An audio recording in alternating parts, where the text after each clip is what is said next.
Help us to see the beauty of our daily bread, post 29. I cleaned the kitchen.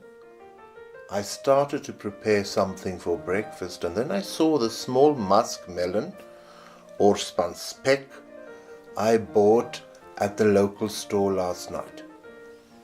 An unwillingness to cut it came over me as I thought of the mess I was going to make in the spotless kitchenette. However, I overcame that clinical feeling, and it is nicely cut now, and the slices are inside a glass bowl in the refrigerator, ready to be eaten as snacks throughout the day. As I was cutting and beholding its perfection, a few thoughts crossed my mind. Perhaps we have become slightly separated from the cutting and the feeling of the food. Is there a cleanliness that we prefer to the messiness of preparing good food? I think our technology addictions could have wedged themselves between us and the proper regard for our daily bread.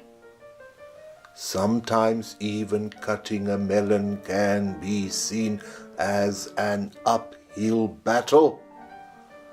We hear many voices today that tell us to go back to the natural things, the pure things when it comes to our diets.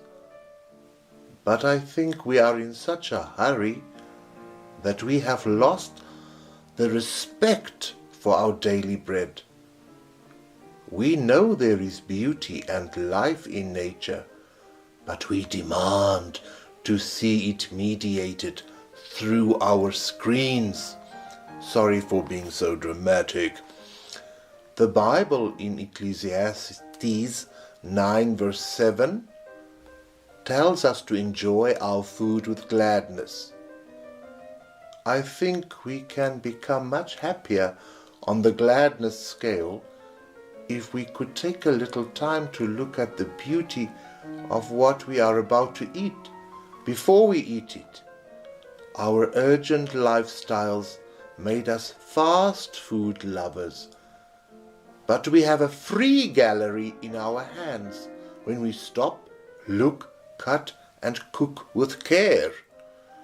We can start to appreciate God's lines, shapes, colors and textures. May we become mindful of what we are eating. It is more than daily bread. Works of art for the heart. I included a still life here that I made in the early 2000s. And the lovely pumpkin is the star.